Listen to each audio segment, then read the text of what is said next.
I'm going to tell you a little bit about this girl that I have right here. I do love the Chihuahuan Desert. Born and raised in El Paso. I've been surrounded by it my whole life. And I definitely do appreciate the desert. I appreciate everything that the desert has to offer and all the plants and animals that live in it, including and especially birds of prey. I have been working with birds of prey for 10 years now here at the El Paso Zoo. And with this girl here, I've been working with her for many, many years now. She is a 5-year-old Swainson's hawk by the name of Buckbeak. And Buckbeak did join our El Paso Zoo family, but with a wing injury. She did come to us with a permanent wing injury, which makes her non-flighted. And that is why we keep our birds here at the zoo if we do keep them for education. We don't release them back into the wild because she wouldn't survive.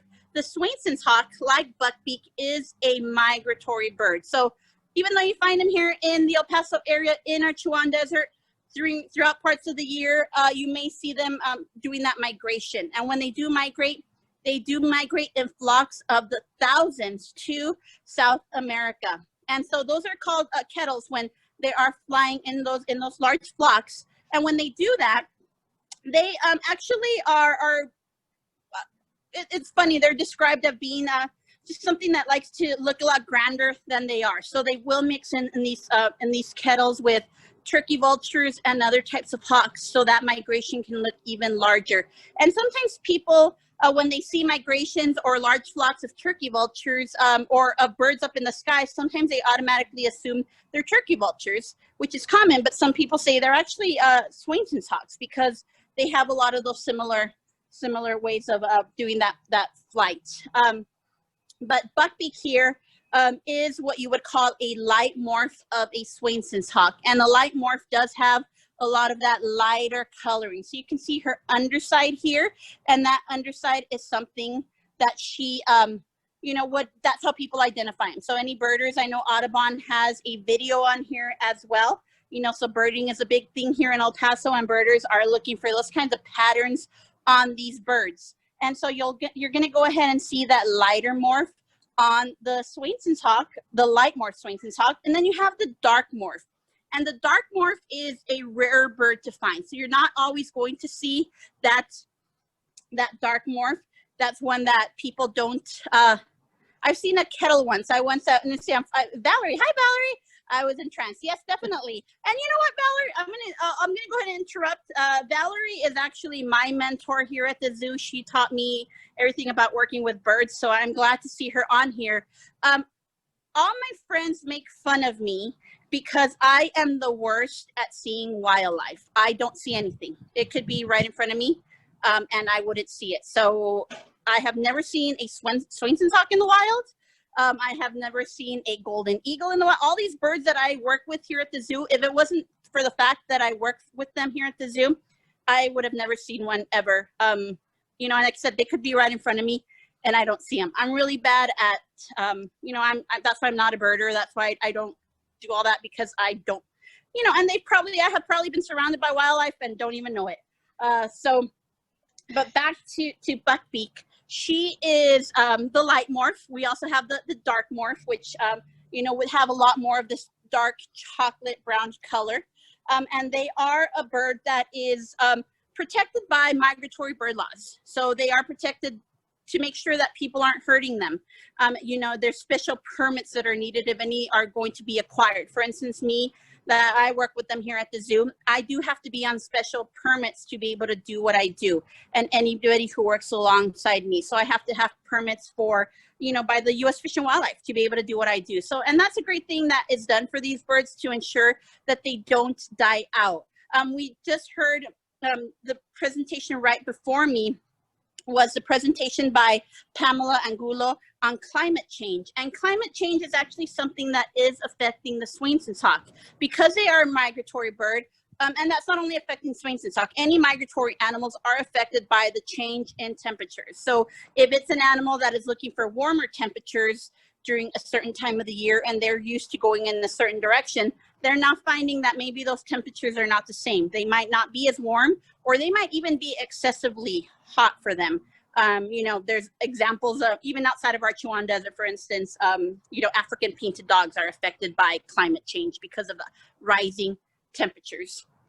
But back to our Chihuahuan Desert, so the Swainson's hawk here in El Paso is a bird that you can see flying around in our skies. You'll see it in a lot of the different parks around here. And she is, this is a bird that is what you would call a generalist. So they eat a lot of different types of animals. They can eat different mammals, different reptiles, other birds, but they mainly will eat insects. And in South America, they are known as the grasshopper hawk. So when they do that migration to South America, in Argentina, in parts of South America, they are known as a grasshopper hawk because that is what they eat. And so not only in South America, but here in the States, farmers love the Swainson's hawk because the Swainson's hawk will actually all of those things that could damage crops. And so they're a really important animal for crops, so the way that we want to make sure that we let people know that bats are important for our crops. Well, this is another one to add to your list of keeping your crops, all your vegetables and your fruit beautiful, because they're eating a lot of the pests that could eat some of those plants. And she's getting excited with something. I don't know, we heard something back here, so she knows something's in the area. Buckbeak, as I said, does have a wing injury, so she does have to be on gear. And I bring her out on the glove, but otherwise she would be out in the wild with her wild counterparts. But here at the zoo, she is a great ambassador for those wild counterparts. She definitely helps to spread our message of conservation, and conservation of not only our Chihuahuan Desert, but of habitats all over the world. And working with hawks, working with birds of prey is a big challenge sometimes because you have to really get to know their personalities. Working with Buckbeak, I have just really gotten throughout the years, trying to figure out, what kind of a mood she's in. If she's going to be, she's not really ever in a bad mood. She just has, I guess, her diva-ish moments. But other than that, she's a great bird to work with, and definitely one that I love. I love my job. I love working with these birds each and every day and getting to spread the message of conservation. Now here in the El Paso area, you not only see the Swainson's hawks, you see Harris hawks, you see on occasion ferruginous hawks, you see merlins, you see kestrels, falcons, you see eagles. And since Valerie's on this, she and I have a very eagle that was very close to both of our hearts by the name of Dakota, which was my first bird that I worked with here at the El Paso Zoo. And the golden eagle, you can find those here in the El Paso area. Again, not by me, haven't seen any wildlife. One of our zookeepers who has only been at the zoo for about a year already saw one out in the Franklin Mountains, and I have yet to see one in the wild. So typical of what I experienced. But golden eagles are found here in the El Paso area, and the golden eagle is probably, along with the turkey vulture, some of those larger birds that you'll find here. And then you go down to your smallest, which at our 12:30 presentation, you're going to meet one of the smaller birds of prey that you find here in the El Paso area. But all of them help keep that balance, and they do need that large territory in order to be able to survive. So having that large expanse of land, having that open land is also important for them because they need that food. You start building on something, you're destroying the food that these animals need to survive, and that is when you start seeing a reduction in their numbers in the wild. So, one thing I've always stressed at the Chihuahuan Desert Fiesta and any presentation that I do with the birds is how important open land is. And it seems that more and more we are struggling to have open land. And that is something that we need to continue to ask for our lawmakers, anybody that I even tell, my friends that are real estate agents, promote selling your houses that are already, not building new houses. Try selling some of those houses that are already built, just so that we can continue to have some of that open land around and continue to have this balance in our ecosystems. So with, we are starting to get ready to wrap up the presentation. I can take a few questions if any of you have thought of any, but I do want to again stress how important it is to be able to, be able to enjoy all of these animals in their natural habitat, be able to enjoy birds like Buckbeak. And right now with the zoo being closed, it's the perfect opportunity for people to go out and enjoy nature. I know I have been going out a lot more than I had been going out before. It's a good time to grab your binoculars and go out to the Franklin Mountain State Park, go out to Rio Bosque, to Keystone Heritage. So many areas just here in the Chihuahuan Desert. You don't have to go far to be able to see all of these animals that surround us. As you heard from Lydia, as you'll continue to hear throughout the day, the Chihuahuan Desert is the most diverse desert that you are going to find. So a lot of life lives here. And with that, you're going to be able to enjoy so much nature, so much wildlife, enjoy the plants, enjoy the animals, enjoy even, just everything that that you can find. I see, so I'm gonna go ahead and I'm gonna go ahead and open up my chat because I already see that you are already, I'm already getting some questions about climate change.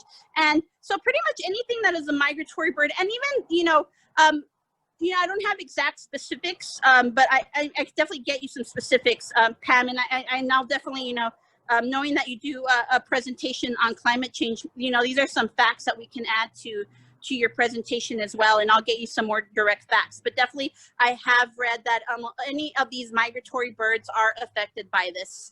Yeah, definitely. I mean, we all got to help each other out to make sure we have all of this information when we're spreading our message of conservation.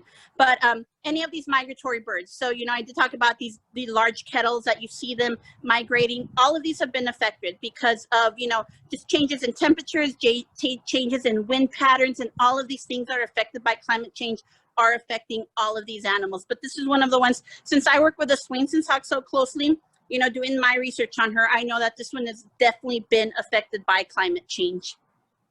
So anybody have any questions for me now? We also will be having another another bird of prey program following this one. So you'll get to, and you have any other questions that you couldn't think of during this, we can definitely answer them. And you can always email me here at the zoo or through the Chihuahuan Desert Education Coalition. I'm also going to go ahead and send a shout out to another organization that I'm a part of that we do have a video playing during the Chihuahuan Desert Fiesta. And I am also on the board for the El Paso Audubon, Trans-Pecos Audubon Society. And so it's another great organization.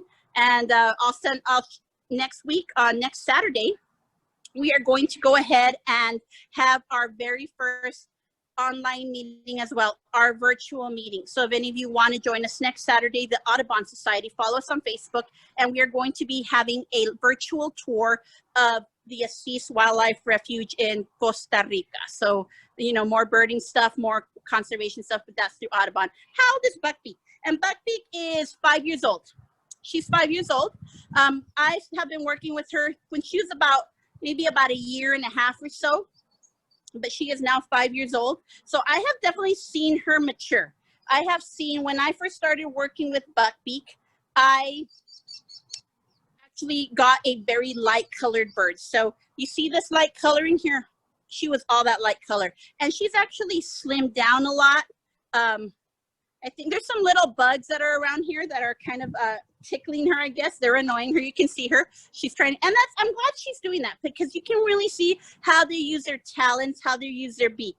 And I forgot to show you all the talons. She does. Buckbeak has never been a bird that has had very sharp talons. She's just never had them like that. She's always had them pretty blunt. We've tried to encourage her to do that.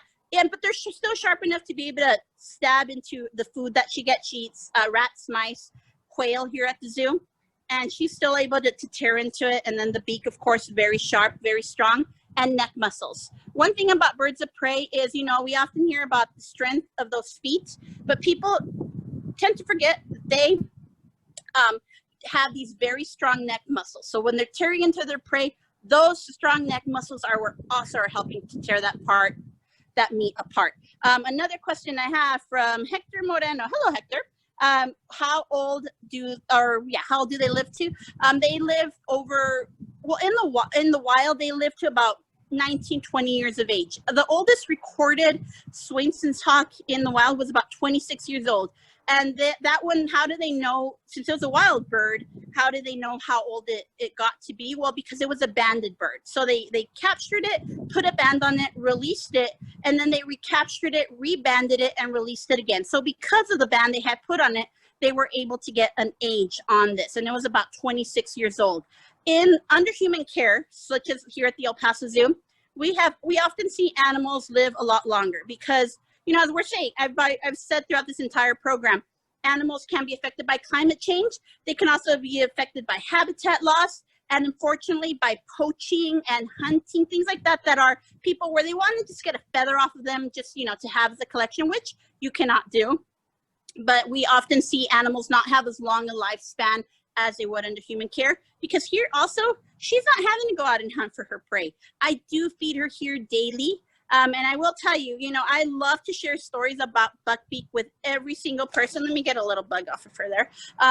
Because she is a very picky bird. I'm not ashamed to admit that she is pretty spoiled, and she is very picky. So she, you know, I'm often having to play around with her diet mix because she will, you know, just all of a sudden stop liking something. And so we have to go back to, you know, all right, so let's try this mix now. Let's go with this one. So it's always something, and it changes often. And that's, you know, the good thing I can do for her here at the zoo is I can make sure that she's always getting what she needs to stay healthy. So it's up to me as her caretaker to figure out how to make sure that she's always getting her nutrients. She gets her vitamins. Valerie's familiar with this. The birds still get VitaHawk. She and my other mentor, John Elmore, introduced me to VitaHawk. And so the birds I work with still get that. And that is really a lot of nutrients, a lot of vitamins in that powder that we put in their diet. So any other questions, folks, before we wrap it up? Because I think we're going to start getting ready to head on to our next program where you're going to see some more of our education birds of prey. Heather, I just wanted to, and we actually do have another question in there, but I just wanted to point out, or just because I know you touched on it a little bit, but I just think her personality is so worth talking about because she can be so picky, and also she, I don't know, I mean, I guess how she reacts to me, again, at the beginning I said, you know, I've been very lucky to be able to work with Buckbeak here and with some of our other birds, and she, I don't want to make her sound bad because she's not. She's an amazing bird, but she can sometimes be a little bit snobby. And I think living here at the zoo with us and getting this amazing treatment and this amazing care, she has, you know, gotten so comfortable here and has had such a great life that I think it's definitely worth mentioning that, you know, each one of these birds has a very different personality, and we definitely get to see that, especially with her. And I've been watching throughout this. She's kind of been making some silly faces, looking up at different things, and so that just kind of shows that off too. I just wanted to point that out. But we do have a couple other questions here. So some birds are dying off, possibly air quality. How about birds of prey? Is that affecting birds of prey? And then asking about, can Buckbeak be released, or could she fend for herself? And I think you maybe touched on that a little bit, but if you want to maybe expand. Yeah, air quality definitely does affect birds of prey as well. Not just songbirds, but you, and you know, and a lot of studies are still being done. Like what's, you know, we're having this issue in, for instance, in New Mexico with birds dying. What's going on there? That's all our things are starting to figure out. But there have been reports of, you know, different kinds of birds of prey that have been found. And, you know, there's always an issue. Was it air quality? Was it pollution? Or were they poisoned? So yeah, great question. And I think it came from Diane. Hi, Diane. This is something that is also affecting them. And just the way it can affect us, you know, just think of anything that is breathing oxygen. If the air quality is low, will be affected by it. And then I think the other question was, can Buckbeak be released back into the wild? And that is a definite no. She does not have the full flight capability that she needs to be able to survive, not only locally, but during her migration. So she would need to have a full extension of her wings in order to fly south during that migration, and she would never be able to do that. And even locally, if we were to release her here, she wouldn't be able to even fly quickly after something. I can quickly go over how I have her set up in her holding. Is I have it to where I have things that she could jump on in order to jump to a higher perch. Because of her wing injury, she can't fly the way that she would need to be able to reach those high surfaces. So she leaps a lot. She's trying to fly. I can see her trying, and I do have to exercise her wings. So when I get her on the glove with vet staff, you know, they did notice that because she can't fly the way she would, she does have, you know, her muscles are not as strong, as developed as if she were a flighted bird. So I have to help develop those. So what I do is I pull her wing, just like that right now. She's like, don't do that. But we do that behind the scenes, and I'll just pull on her wing a few times, and that's helping build up those flight muscles. So just to make up for that, the fact that she doesn't have that ability to fly. So are we done, Sarah? Or can we take more questions? So we would probably have time for one more question if anybody does either want to unmute your microphone and ask that question, or if you want to put it into the chat. But we are down to our final minutes here. she is making something. So I'm really kind of would wish she would do this on program. She was kind of opening her mouth a bit sometimes, and that's sometimes a behavior I see when she is about to expel a pellet. Wouldn't that be a treat for everybody to see that? When they expel a pellet, they are expelling fur or feather of what they've eaten. And I actually have to open up those pellets and see if there's anything inside that could be cause from concern. The way that their digestive system is made, then that's just something that they will expel after they've taken, everything that they need, all the nutrients that they need. But I guess she's not going to. She knew that I was looking forward to that, so she's like, I'm not going to give her that satisfaction. Exactly. And that is perfectly Buckbeak's personality. You want something? I'm not going to hold off and wait. Well, we are about out of time. Thank you so much, Heather, for showing off this beautiful bird. Of course, I love them. I hope everybody else enjoyed getting to meet Buckbeak as well. To meet another one of our birds of prey, or I guess two of them, join us for our 12:30 program, which I will be starting here in just a moment. So again, thank you, everybody, and we hope to see you at our next program. Thank you, everybody, and thank you, Valerie. Miss you. Bye, everyone.